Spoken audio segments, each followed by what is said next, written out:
पिछली कहानी सबसे बड़ा वीर कौन का जवाब राजा विक्रमादित्य से सुनने के बाद बेताल पुनः वृक्ष पर जाकर लटक गया। शीशंपा वृक्ष पर चढ़कर राजा ने फिर से बेताल को उतारा और उसे कंधे पर डालकर चुपचाप महात्मा की ओर चल पड़े। कुछ आगे चलने पर शव में बैठा बेताल फिर से बोला, राजन, रात के समय इस भयानक स्मशान में आते जाते आप घबरा नहीं रहे हो? यह आश्चर्य की बात है। लो, आपका जी बहलाने के लिए मैं फिर से आपको एक कथा सुनाता हूँ। पाटलिपुत्र नाम का एक जगविख्यात नगर है। प्राचीन काल में वह प्रताप राज नाम का एक राजा था, जिसके पास ऐश्वर्य के सारे सामान मौजूद थे। उसका खजाना बहुमूल्य रत्नों से सदैव ही भरा रहता था। उसके पास एक तोता था, जिसने श्राप के कारण यह जन्म पाया था। वह तोता समस्त शास्त्रों का ज्ञाता और दिव्य ज्ञान से युक्त था। उस तोते के परमार्श से ही राजा ने अपने समान कुल वाली मगध की राजकुमारी चंद्रवती से विवाह किया। उस राजकुमारी के पास भी एक मैना थी, जो समस्त विज्ञानों को जानने वाली थी। वे दोनों तोता मैना अपने बुद्धिबल से अपने स्वामियों यानी कि राजा रानी की सेवा करते हुए वहाँ एक ही पिंजरे में रहते थे। एक दिन उत्कंठित होकर उस तोते ने मैना से कहा, सुबह तुम मेरे साथ एक सेज पर सो, एक आसन पर बैठो, एक साथ भोजन करो और हमेशा के लिए मेरी ही हो जाओ। मैना बोली, मैं पुरुष जाति का संसर्ग नहीं चाहती, क्योंकि वे दुष्ट और कृतघ्न होते हैं। मैना की बात सुनकर तोता बहुत दुखी हुआ। उसके स्वाभिमान को ठेस पहुंची। वह बोला, तुम्हारा यह कथन बिल्कुल मिथ्या है मैना। पुरुष दुष्ट नहीं होते। दुष्ट तो स्त्रियां होती है और वे क्रूर हृदय वाली भी होती है। तोते की बात पर दोनों में झगड़ा पैदा हो गया कि कौन दुष्ट है। तब उन दोनों ने शर्त लगाई कि यदि मैना झूठी हो तो वह तोते से विवाह कर लेगी, और यदि तोते की बात गलत निकले तो वह मैने का दास बनकर रह जाएगा। निर्णय के लिए वे दोनों राजसभा में बैठे हुए राजपुत्र के पास गए। अपने पिता के न्यायालय में बैठे हुए राजपुत्र ने जब उन दोनों के झगड़े का वृत्तांत सुना कि कौन दुष्ट है, तब उसने मैना से कहा, मैना, पहले तुम यह बतलाओ कि पुरुष किस प्रकार कृतघ्न होते हैं। मैना ने कहा, सुनिए। अपने पक्ष की पुष्टि के लिए उसने पुरुषों का दोष सिद्ध करने वाली यह कथा सुनाई। इस धरती पर भोगवती नाम की एक बहुत ही बड़ी नगरी है। वहाँ महानंद नाम का एक बहुत धनी व्यापारी रहता था। व्यापारी के यहाँ एक पुत्र ने जन्म लिया, तो व्यापारी ने उसका नाम धनदत्त रख दिया। पिता की मृत्यु के बाद धनदत्त बहुत बिगड़ेल हो गया।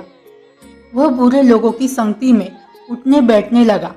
उसके कुछ दूर मित्रों ने उसे जुआ आदि दुर्व्यसनों में डाल दिया। थोड़े ही दिनों में इन व्यसनों के चलते धनदत्त का सारा धन जाता रहा। लज्जावश स्वदेश छोड़कर विदेश भ्रमण हेतु चल दिया। चलते चलते वह चंदन नगर नाम के एक गांव में पहुंचा। वह भोजन के निमित्त उसने एक व्यापारी के घर में प्रवेश किया। व्यापारी ने धनदत्त को कुलीन परिवार का समझकर उसका कुल आदि पूछा और फिर आदर सहित उसे अपने घर में ठहरा लिया। वह व्यापारी धनदत्त के व्यवहार से इतना खुश हुआ कि उसने रत्नमाला नाम की अपनी कन्या भी उससे ब्याह दी और दहेज में ढेर सारा धन भी दे दिया। तब वो धनदत्त वही अपने ससुर के घर में रहने लगा। कुछ समय बीतने पर सुख के कारण वह अपनी पिछली दुर्गति भूल गया। धन मिल जाने से वह फिर से व्यसनों में फंस गया और स्वदेश जाने के लिए बेचैन हो गया। रत्नमाला अपने माता पिता की इकलौती संतान थी। अंत वह व्यापारी उसे अपने पास से दूर नहीं जाने देना चाहता था, लेकिन उस दुष्ट ने बड़ी कठिनाई से किसी तरह उसे उस व्यापारी से अनुमति लेने के लिए विवश कर दिया। अंत एक वृद्धा के साथ गहनों से अलंकृत अपनी श्री को लेकर वह उस देश से चल पड़ा। चलते चलते वह बहुत दूर तक जंगल में जा पहुंचे, जहाँ चोरों का भय बतलाकर उसने अपनी श्री रत्नमाला के गहने लेकर अपने पास रख लिए। धन के लोभ से उस पापी ने अपनी गुणवती श्री और उस वृद्धा को एक खंदक में ढकेल दिया। खंदक में गिरते ही वृद्धा तो मर गई, लेकिन झाड़ियों में उलझ जाने के कारण रत्नमाला नहीं मरी। इसी तरह वह रोती बिलखती उस खंदक से बाहर निकल आई। उसका शरीर शीत विषित हो गया था। जगह जगह राह पूछती वह बड़ी कठिनाई से अपने पिता के घर पहुंच पाई। अचानक इस रूप में उसके लौट आने पर उसके माता पिता दहशत में आ गए।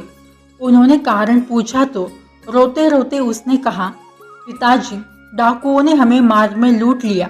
वे मेरे पति को बांधकर ले गए।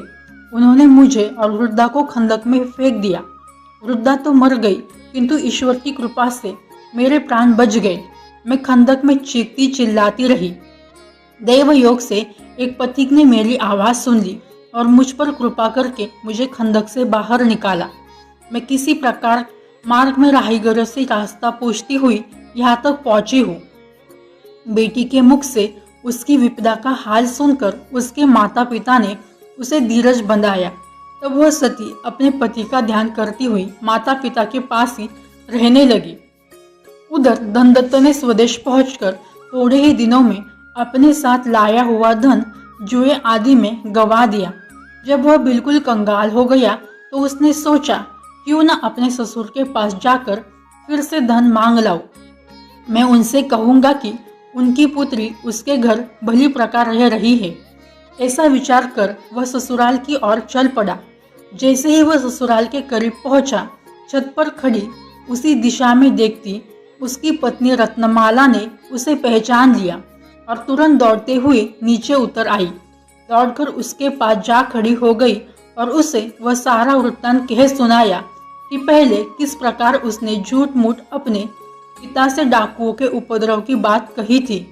सारी बात जानकर धनदत्त में हौसला पैदा हो गया और उसने निर्णय लेकर अपने ससुर के घर में प्रवेश किया। उसके ससुर ने प्रसन्नता पूर्वक अपने दामाद का स्वागत सत्कार किया। इस प्रसन्नता में कि उसका दामाद डाकुओं की गिरफ्त से जीवित बच आया है, उसने अपने मित्रों और संबंधियों को बुलाकर उत्सव मनाया। तत्पश्चात धनदत्त वहां अपनी पत्नी सहित अपने ससुर के धन पर फिर से मौज करने लगा। इतनी कथा सुनाकर मैना ने आगे का वृत्तांत कहा। हे राजन, साफ है कि कौन दुष्ट है। एक बार रात के समय उस कपटी ने जो कुछ किया वह अद्यपि कहने के योग्य नहीं है, किंतु फिर भी कथा के प्रसंग में कहना पड़ रहा है। उस दुष्ट ने अपनी गोद में सोती हुई पत्नी की हत्या कर दी और उसके सारे गहने लेकर चुपचाप अपने देश की ओर चल गया। जब मैना ने आक्षेप लगाया कि पुरुष ऐसे पापी होते हैं, तो राजपुत्र ने तोते से कहा, हे तोते, मैना अपनी बात कह चुकी। प्रत्युत्तर में तुम्हें जो भी कहना है कहो। तोता बोला, हे देव, श्रेय भयानक साहस वाली दुष्चरित्रा और पापिनी होती है। इस संदर्भ में आप यह कथा सुनिए, इससे स्पष्ट हो जाएगा कि कौन दुष्ट है। कर्णावत नाम की एक नगरी में एक धनवान बनिया रहता था। जयश्री नाम की उसकी एक कन्या थी जो अत्यंत सुंदर थी। बनिया उसे अपने प्राणों से भी अधिक प्यार करता था। उसने अपनी उस कन्या का विवाह समुद्रदत्त नाम के एक सजातीय युवक के साथ कर दिया, जो सज्जनों के निवास स्थान काशी में रहता था। समुद्रदत्त सज्जन था। वह राजश्री के समान ही रूप यौवन वाला था। सुंदर श्रेया उसकी ओर इस तरह टकटकी लगाए देखती थी जैसे चंद्रमा को चकोर देखता है। एक बार जब राजश्री का पति अपने देश में था और वह अपने पिता के घर थी, तो उसने दूर से एक पुरुष को देखा। उस सुंदर युवक को देखकर वह चंचल श्री कामातुर हो गई और अपनी सखी द्वारा उसे गुप्त रूप से बुलवाकर उसके साथ काम क्रीड़ाएं की। उसके बाद भी वह उससे गुप्त रूप से अनेकों बार मिली। उसकी उस सखी के अलावा किसी और को उसकी करतूतों का पता न चला।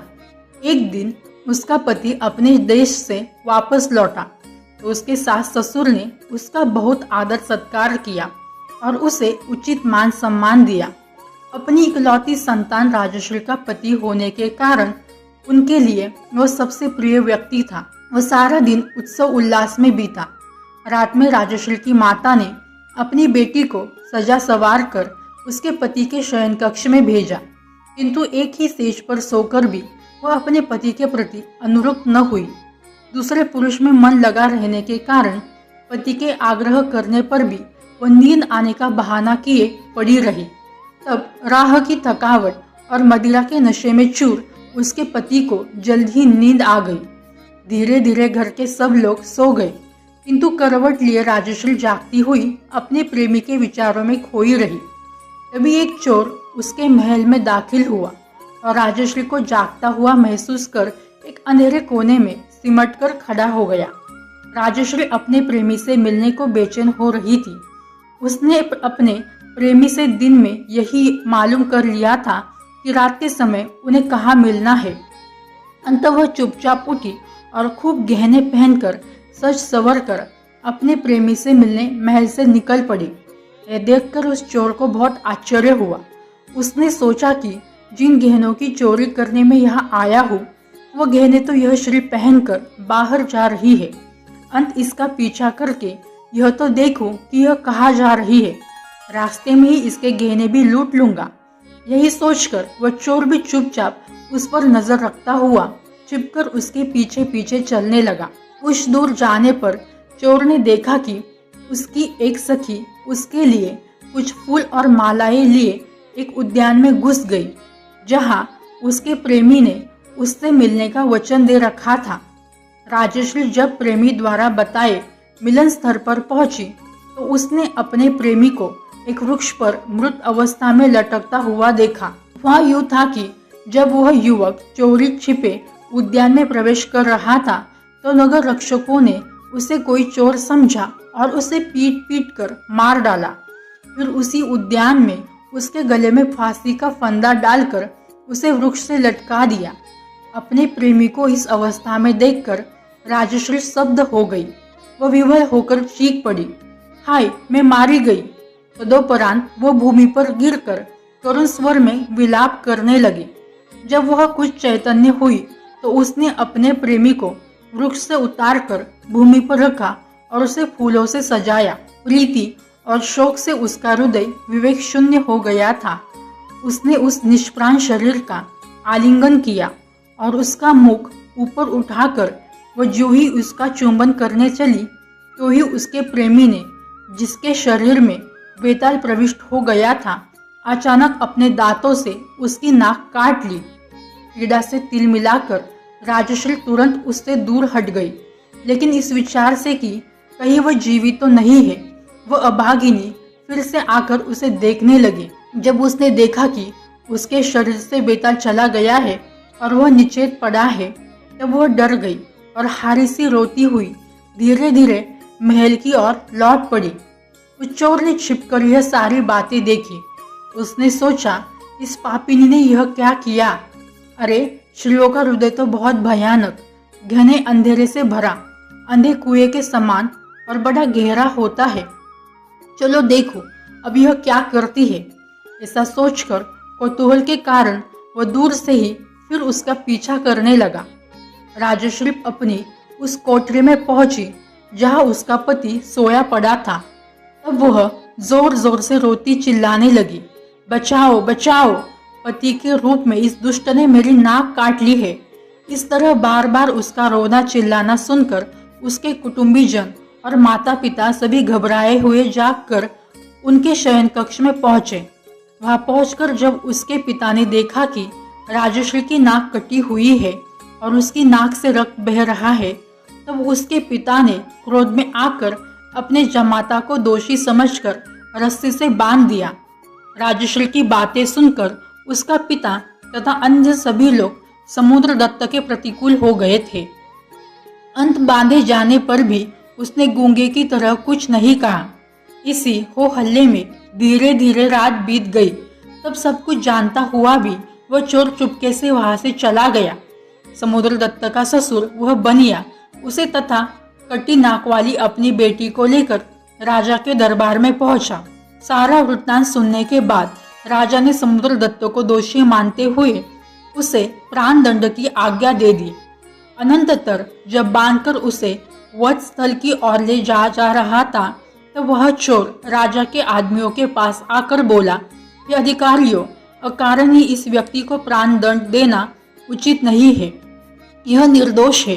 सारी बातें मैं जानता हूँ। तुम लोग मुझे राजा के पास ले चलो, जिससे मैं उन्हें सारा वृत्तांत कह सकूं। उसके ऐसा कहने पर कर्मचारी उसे राजा के पास ले गए। वहां अभयदान मांगकर उस चोर ने आराम से उस रात की सारी बातें राजा को कह सुनाई। उसने राजा से कहा, महाराज, यदि आपको मेरी बातों पर विश्वास न हो तो सत्य की स्वयं ही जांच करवाए। इसकी कटी हुई नाक अब भी उस शव के मुंह में है। यह सुनकर राजा ने देखने के लिए अपने अनुचरों को उद्यान में भेजा और जब सच्चाई मालूम हुई तो उसने समुद्रदत्त को रिहा कर दिया। राजा ने उस दुष्टा पत्नी के कान भी कटवा दिए और उसे देश निकाला दे दिया। उसने उसके ससुर की सारी धन संपत्ति भी जब्त करवा ली। इतना ही नहीं, उस चोर पर प्रसन्न होकर उसे नगर का अध्यक्ष भी नियुक्त कर दिया। इतनी कथा सुनाकर तोते ने राजपुत्र से कहा, हे राजन, इस कहानी से स्पष्ट है कि कौन दुष्ट होता है। इस संसार में श्रेया ऐसी दुष्टा और स्वभाव से विषम होती है। इतना कहते ही उस तोते पर इंद्र का श्राप जाता रहा और वह चित्ररथ नाम का गंधर्व बनकर दिव्य शरीर धारण कर स्वर्ग को चला गया। उसी तरह तत्काल ही मैना का भी श्राप दूर हो गया और वह भी तिलोत्तमा नाम की अप्सरा बनकर सहसा ही स्वर्ग चली गई। यह कथा सुनाकर बेताल ने राजा विक्रमादित्य से पूछा, राजन, तोता मैना के अपने अपने आक्षेपों का निराकरण हो गया था। अब आप बताओ कि श्रेया निंदित होती है अथवा पुरुष, दोनों में कौन दुष्ट है। जानते हुए भी यदि आप कुछ नहीं बताओगे तो आपका मस्तक के टुकड़े टुकड़े हो जाएंगे। कंधे पर बैठे हुए बेताल की सारी बातें सुनकर राजा विक्रमादित्य बोले, हे बेताल, तुम्हारा प्रश्न है कि कौन दुष्ट है। इस कहानी के अनुसार निंदित तो श्री ही है। उस श्री ने अपने पति के होते हुए भी किसी अन्य पुरुष के साथ संबंध बनाए और व्यभिचार जैसा महापाप किया। उसके उपरांत भी अपने प्रेमी के साथ के अपने संबंध छुपाने हेतु उसने अपने सज्जन पति पर झूठा आरोप लगाया। यहाँ तक कि उसके झूठे आरोपों की वजह से उस बेचारे पति को मृत्युदंड भी मिला था। उस एक श्री ने अपनी वासना के चलते 3 लोगों की जिंदगी खराब की। इसलिए इस कथा के अनुसार वो श्री ही ज्यादा पापी है। राजा के बताने पर ही ज्यादा दुष्ट कौन है, बेताल पहले की तरह फिर उसके कंधे से गायब हो गया। राजा भी उसे वापस लेने के लिए फिर से उसी वृक्ष की ओर चल पड़े। राजा विक्रमादित्य बेताल को लाने के लिए पुनः शिशिम्परा वृक्ष के नीचे पहुंच गए। उन्होंने बेताल को उतारकर अपने कंधे पर डाला और चलना शुरू किया। बेताल ने राजा विक्रमादित्य को फिर से एक नई कहानी सुनानी शुरू की। तो दोस्तों, ये थी विक्रम बेताल की चौथी कथा। ये कहानी आपको कैसी लगी कमेंट में लिखकर हमें ज़रूर बताना। अगर अच्छी लगी हो तो लाइक करना ना भूलें। ऐसी ही अन्य कहानियाँ सुनने के लिए हमारे चैनल को ज़रूर सब्सक्राइब करें। तो मिलते हैं बेताल 25 की अगली कहानी, योग्य पति कौन है। आज की कहानी अंत तक सुनने के लिए आपका धन्यवाद।